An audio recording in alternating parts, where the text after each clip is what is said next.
Quand on parle de la catégorie pâtes alimentaires et pizza, pour moi, c'est une catégorie qui va un petit peu ensemble pour une chose, c'est que leur dénominateur commun, c'est la sauce.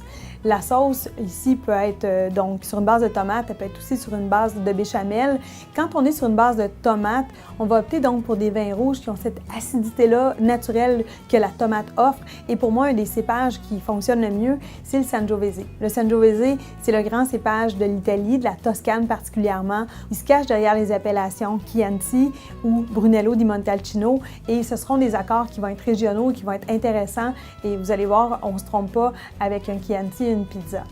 Quand on se retrouve avec une sauce béchamel, la béchamel, c'est une sauce qui est assez crémeuse. Souvent, on va la retrouver avec des champignons, mais plus souvent des fruits de mer.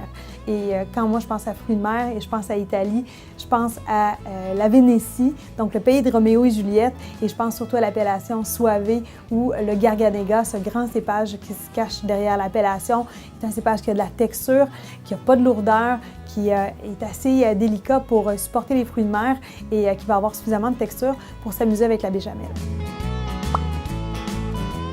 La sauce tomate est utilisée dans plusieurs préparations italiennes, que ce soit avec des pâtes alimentaires ou de la pizza. Et pour moi, l'acidité naturelle de la tomate travaillée en sauce va être intéressant avec le Sangiovese.